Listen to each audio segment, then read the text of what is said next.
Michael, a 35-year-old professional with a dry sense of humor and a passion for tranquility, had scrimped and saved for 5 years to afford his modest home in Oak Ridge Estates. His friends had warned him about the HOA, but the neighborhood seemed worth it. Manicured lawns, quiet streets, and most importantly, privacy. After surviving his first homeowner crisis and invading family of raccoons that had somehow learned to open his refrigerator, Michael decided to fulfill his longtime dream, installing a beautiful above-ground pool with color-changing LED lights. He meticulously researched permits, installed a state-of-the-art safety fence with child-proof locks, and even added security cameras disguised as garden gnomes, a quirky but effective touch. The evening of the pool's completion, Michael floated on his back under the stars, cocktail in hand, thinking life couldn't get better. Michael's pool quickly became the center of his off-work life. Every morning before heading to his job at Tech Solutions, he'd swim 20 laps, the rhythmic splashing becoming a meditation that prepared him for the day ahead. His colleagues noticed the change in him, more relaxed, more focused, shoulders no longer perpetually hunched from stress. On weekends, he'd invite a small circle of friends over for intimate pool gatherings, nothing rowdy, just good conversation, craft beers, and the occasional friendly splash war. His next-door neighbor, retired Mr. Gonzalez, often waved from his garden, appreciative of Michael's considerate nature. Perfect volume level, Mr. Gonzalez had commented once, unlike the Petersons who lived here before you. Their parties could wake the dead. Michael took pride in being the kind of neighbor he'd want to have, respectful, friendly without being intrusive, and always willing to collect mail or water plants when others were away. The pool area evolved over the first month, with Michael adding ambient solar lighting along the walkway, comfortable all-weather furniture in muted blues that complemented the water, and a small outdoor bar cart for entertaining. He planted privacy shrubs that would eventually grow to enhance the secluded feel of his backyard oasis, without blocking anyone's view or sunlight. Each addition was carefully considered, creating a space that felt both luxurious and understated. The neighborhood had seemed perfect: families who respected boundaries, professionals who understood the value of quiet evenings, and a general atmosphere of mutual consideration. The HOA president, a retired judge named Eleanor, had even complimented Michael on his tasteful and well-executed pool installation during their monthly meeting. "This is exactly the kind of home improvement that enhances our community," she'd noted, using Michael's project as an example of doing things the right way. Little did Michael know that the harmony of his carefully cultivated sanctuary was about to face its greatest test, turning his peaceful retreat into the neighborhood's most contentious battleground. The moving trucks arrive on a sweltering Tuesday, unloading furniture that looks straight out of a discount catalog's Live, Laugh, Love collection. The Wilson family made their entrance like a sitcom come to life. Sarah, instantly recognizable as the neighborhood's newest Karen, by her asymmetrical highlighted bob and permanently pursed lips, her perpetually exhausted husband Greg, who seemed to communicate primarily through sighs, and their 3 children, Madison, Hunter, and little Braxton, whose indoor voices apparently started at 95 decibels. Within 48 hours, Sarah had already complained about the mailman's delivery timing, interrogated the garbage collectors about recycling policies, and circulated a petition to ban a neighbor's wind chimes. When she spotted Michael's pool from her second-story window, she paused mid-complaint call to the electric company, her eyes narrowing with calculation as she tapped a French manicured nail against her phone case. The neighborhood grapevine buzzed with Wilson family updates faster than Sarah could update her social media profiles. Eleanor, the HOA president, received 7 separate emails from Sarah within the first 24 hours of their arrival, each one requesting exceptions to various neighborhood guidelines. Apparently, Eleanor confided in Michael over the fence. The Wilsons' previous neighborhood had much more reasonable rules about lawn ornaments, exterior paint colors, and noise regulations. Michael had nodded sympathetically, not yet realizing he would soon become the primary target of Sarah's attention. The Wilsons' yard transformation happened almost overnight. Flamingos appeared, then disappeared after an HOA citation, only to be replaced by an assortment of garden gnomes arranged in what Greg weakly defended as artistic expression. The previously well-maintained lawn began to show signs of neglect as Sarah focused her energy on critiquing others rather than managing her own property. A basketball hoop installed without approval became a source of dawn-to-dusk thumping that echoed through the cul-de-sac. Greg Wilson, when not at work as a middle manager at a paper supply company, could usually be found tinkering with his vintage car in the driveway, seemingly his only escape from the household chaos. The neighbors quickly learned his pain expression wasn't temporary, but rather his permanent state of existence. "My wife is just passionate about community standards," he'd explain with a hollow chuckle whenever Sarah stormed off from a confrontation with another neighbor. His eyes held the 1,000-yard stare of a man who had long ago surrendered to Hurricane Sarah. The Wilson children operated as an extension of their mother's will, dispatched like tiny soldiers on reconnaissance missions throughout the neighborhood. Madison, the 12-year-old, had her mother's talent for dramatic sighs and eye-rolling. Hunter, 9, possessed an uncanny ability to appear in neighbors' yards within seconds of new toys or equipment being installed. Braxton, the 7-year-old, seemed perpetually sticky, leaving handprints on mailboxes, car doors, and windows throughout Oak Ridge estates. Michael had attempted neighborly friendliness, bringing over a welcome basket containing local coffee, artisanal honey, and information about neighborhood resources.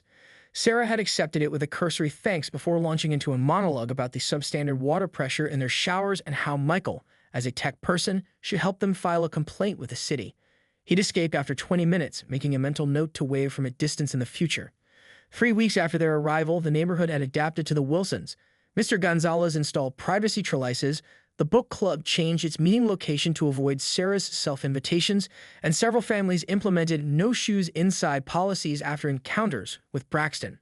Michael had managed to maintain relative peace by limiting his interactions and adjusting his pool time to early mornings when the Wilson household was still asleep. But as temperatures climbed toward record highs that summer, he couldn't help but notice the increasing frequency of Sarah's gaze drifting toward his backyard, her expression calculating the potential value his pool might add to her family's summer entertainment options. Michael was juggling grocery bags at his front door when he heard unfamiliar shrieks of delight from his backyard. Following the sounds, he discovered Sarah sprawled across his custom pool lounger, designer sunglasses perched on her nose, scrolling through social media while her children used his pool noodles as pretend jousting lances. His premium Bluetooth speakers had been commandeered to blast Baby Shark on repeat. "Oh, there you are," Sarah called without looking up. "Your gate was locked, but Hunter's quite the little climber." "You're out of those little juice boxes, by the way." Michael stood speechless as Braxton emerged from underwater wearing Michael's vintage scuba mask, a keepsake from his father. "This isn't a community pool," Michael finally managed, his voice tight. Sarah's expression shifted from indifference to indignation faster than her children could chant "sharing is caring," which they immediately began doing in rehearsed unison while Sarah lectured him about neighborhood spirit and how fences make unfriendly neighbors. The scene before Michael felt surreal, like walking into someone else's dream or nightmare.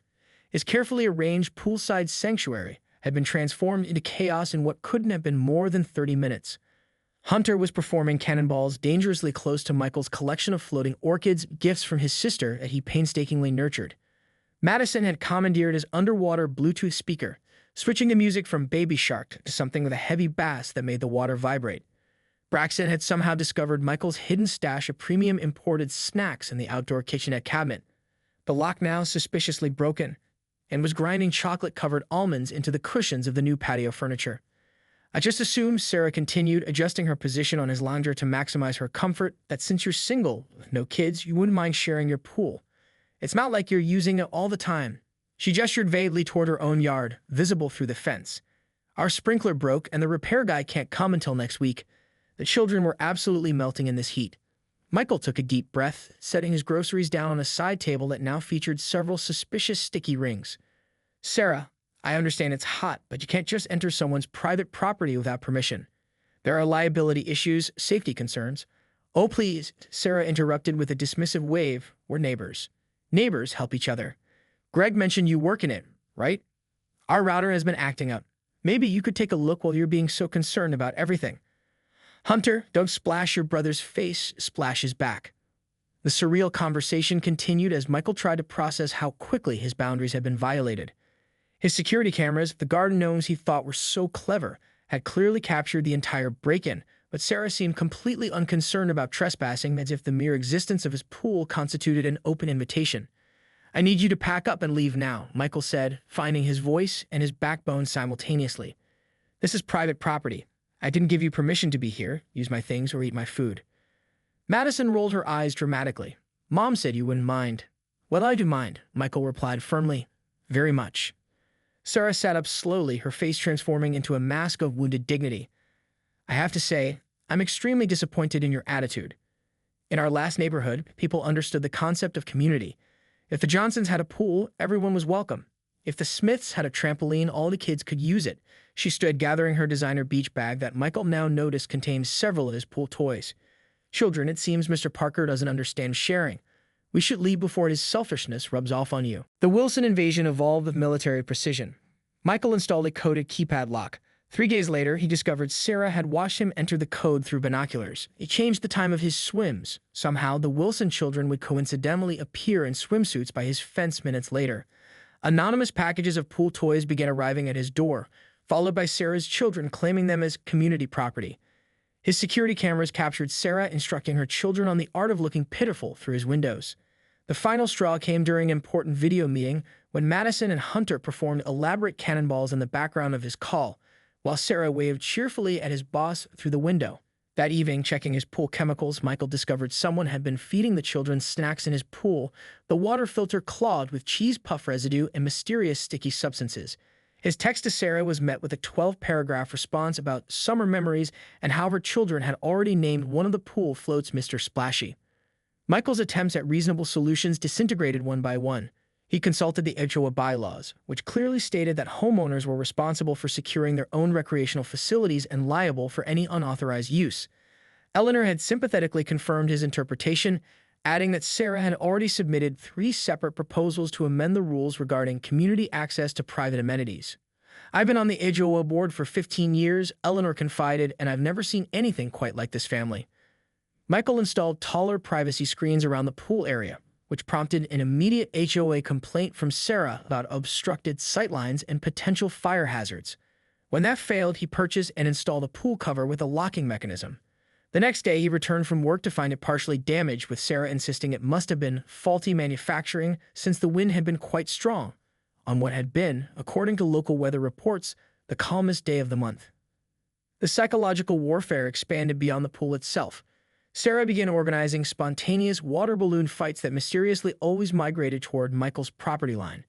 The Wilson children developed a habit of standing at the fence, staring into his yard with exaggerated longing whenever Michael was outside. Twice, he found handwritten invitations in childish scrawl taped to his front door, requesting pool playdates at specific times, which coincidentally matched his work-from-home schedule perfectly. "You're handling it better than I would," admitted Carlos, Michael's colleague, during their lunch break. "My cousin had a neighbor like that. Ended up selling his house." "I'm not being driven out of my own home," Michael replied, though the thought had admittedly crossed his mind during particularly stressful encounters. The situation transformed the most mundane aspects of Michael's life into strategic calculations. Grocery shopping required checking security camera feeds to ensure no one was scaling his fence in his absence. Pool maintenance became a midnight ritual to avoid unwanted helpers. He'd started keeping a detailed log of incidents, complete with timestamps, photographs, and witness accounts when available. Greg Wilson, during a rare solo appearance at the neighborhood barbecue, had approached Michael with an awkward attempt at reconciliation. "Sarah means well," he'd said, staring into his beer as though it contained escape routes. "She just gets these ideas sometimes. The kids are disappointed, of course, but I've told them they need to respect boundaries." The sincerity in his voice was undermined by the fact that, at that very moment, Hunter was visible in the background, attempting to peer over Michael's fence with a stepladder. The breaking point arrived on a Thursday afternoon. Michael had taken a rare day off to deal with a minor plumbing issue. As the plumber worked inside, Michael heard splashing. Racing to his backyard, he found all 3 Wilson children in his pool, with Sarah seated at his outdoor dining table, laptop open, apparently conducting a work Zoom meeting from his patio. After consulting his lawyer and his therapist, Michael formulated a plan that required perfect timing. When the Wilsons announced their week-long Florida vacation on social media, complete with hourly countdown posts, Michael took emergency vacation days and set his plan in motion. The pool dismantling company arrived at dawn, working with surgical precision. By day 3, not only was the pool gone, but in its place rose a stunning rock garden featuring a meditation labyrinth, several strategically placed cacti, and a small koi pond with a sign reading, "Fish are friends, not swimmers." Michael invested in a high-definition security system that would make a casino jealous, complete with motion sensors and notifications. As a finishing touch, he installed a decorative plaque near his garden gate. "Private property. Trespassers will be recorded for YouTube fame." Michael's lawyer, Diane Herrera, had been initially skeptical when he laid out the situation. "Let me get this straight," she'd said, leaning forward in her ergonomic office chair. "Your neighbor is repeatedly trespassing on your property to use your pool without permission, and you want to know if removing your own pool is legal." After reviewing his extensive documentation, the security footage, the damage reports, a log of incidents, and the text messages, her skepticism had transformed into professional indignation. "This is textbook harassment and trespassing. You could pursue legal action, but honestly, removing the pool is probably the cleanest solution. Less headache in the long run." His therapist, Dr. Kemp, had similar thoughts. Sometimes the healthiest boundary is a physical one. Your home should be your sanctuary, not a source of constant stress. Michael's preparation was meticulous. He researched pool removal companies, selecting swift transitions for their discretion and efficiency. He consulted with a landscape designer who specialized in drought-resistant Zen gardens. He even arranged for Mr. Gonzalez to collect his mail and keep an eye on the front of the house, ensuring no Wilson could interfere with the transformation. The Wilsons' vacation provided the perfect window of opportunity. Sarah's Instagram was a real-time documentation of their trip. Mickey Mouse ears at Magic Kingdom, complaints about line lengths at Universal Studios, posed family photos with forced smiles that grew increasingly strained as the vacation progressed. Each post confirmed they remained far from Oak Ridge Estates, giving Michael's team uninterrupted work time. The pool demolition crew arrived Monday at 6 a.m. led by a no-nonsense foreman named Hector who promised, "By Wednesday you won't even remember a pool was here." Michael watched with mixed emotions as the above-ground structure was carefully disassembled, each piece methodically removed. Part of him mourned the loss of what had once been his sanctuary, but a stronger part felt relief washing over him. "Had problems with the neighbors, huh?" Hector asked during their lunch break, his knowing look suggesting this wasn't his first strategic pool removal. "You could say that," Michael replied, offering the crew extra bottled water. "People get weird about pools," Hector nodded sagely. "My brother-in-law had to build a moat around his, not for decoration, for defense." By Wednesday afternoon, the transformation was complete. Where the pool had stood, a sophisticated rock garden now sprawled, featuring smooth river stones arranged in concentric circles, forming a walking meditation labyrinth. Desert plants with subtle beauty but defensive thorns were positioned at strategic intervals. The small koi pond, barely 2 feet deep and surrounded by a decorative iron fence, added tranquility without inviting swimmers. The new security system was state-of-the-art, with cameras disguised as landscape lighting, motion sensors that could distinguish between animals and humans, and notifications that would alert Michael instantly to any intrusion. The entire yard had been subtly redesigned to be beautiful but distinctly uninviting to trespassers, especially those under the age of 18. Eleanor from the HOA stopped by as the landscapers were finishing up. "I've been getting worried texts from Sarah asking if there are any regulations against removing pools without notification to neighbors," she said with poorly concealed amusement. "I told her I'd look into it, but as far as I know, you're well within your rights. This is inspired." The Wilsons' minivan screeched into their driveway at 3:42 p.m. on Saturday, sunburned and souvenir-laden. By 3:47 p.m., the first wail of childish disappointment echoed through the neighborhood as Madison pressed her face against Michael's fence. By 3:51 p.m., Sarah was marching across the lawn in flamingo-printed resort wear, her face transitioning through colors that would impress a chameleon. "Where is the pool?" she demanded, children flanking her with rehearsed pouts, all still wearing Mickey Mouse ears. Michael calmly sipped his iced tea from his porch. "I decided on a landscape redesign. Do you like it?" The feng shui expert said it would bring peace to the space. Sarah's eye twitched as Hunter wailed about his best friend Mr. Splashy being kidnapped. Sarah's lecture about neighborhood commitments and verbal contracts escalated until she was practically vibrating with rage. "My children have been looking forward to swimming all week," she shrieked as though reading from a script entitled "How to Miss the Point Entirely." When Michael suggested the community pool 3 miles away, Sarah's gasp was so dramatic a passing bird changed direction. Michael had been preparing for this moment. His security cameras were recording from multiple angles, his phone was set to emergency contacts, and he'd even arranged for Mr. Gonzalez to be, coincidentally, gardening within earshot. What he hadn't anticipated was the theatrical scale of Sarah's reaction. "You did this on purpose," she shrieked, her voice carrying across the neighborhood with such volume that several curtains twitched in nearby houses. "You waited until we were gone. You knew the children were counting on swimming today." Michael maintained his composure, keeping his voice level. "Sarah, this is my property. I'm allowed to landscape it however I choose. The rock garden is a better fit for my lifestyle." "Your lifestyle?" Sarah's voice hit a pitch that probably disturbed local dogs. "What about my children's needs? They've been talking about coming home to swim all week. I promised them. Now they're devastated." Behind Sarah, the Wilson children had arranged themselves in a tableau of exaggerated despair. Madison was actually dabbing at non-existent tears with a Disney napkin. Hunter had dropped dramatically to his knees, reaching toward the former pool area with outstretched arms. Braxton, clearly the most committed performer of the group, had collapsed face down on the grass, occasionally pounding his fist while wailing Mr. Splashy in a muffled voice. "I understand they're disappointed," Michael replied, "but as I've mentioned several times, this was never a community pool. You were using it without permission." Sarah's strategy shifted instantly. "We had an arrangement," she insisted, hands on hips. You said the kids could use it. I never said that. In fact, I specifically asked you multiple times not to use my pool. Well, it was implied. Sarah's logic took the impressive leap that only the truly entitled can manage. You knew we were using it, and you didn't physically remove us each time. That's practically permission. By this point, several neighbors had emerged from their homes, ostensibly checking mail or watering plants, but clearly monitoring the situation. Eleanor from the HOA had appeared on her front porch, coffee mug in hand, watching with undisguised interest. Greg Wilson, looking exhausted from the vacation and now this additional drama, attempted to intervene. Sarah, maybe we should. Not now, Greg. Sarah snapped without even looking at him. I'm handling this. Turning back to Michael, she shifted to a tone of forced reasonableness. Look, obviously there's been a misunderstanding, but the fact remains that my children are now suffering emotional distress because of your impulsive decision. The least you could do is compensate us. Michael blinked. Compensate you?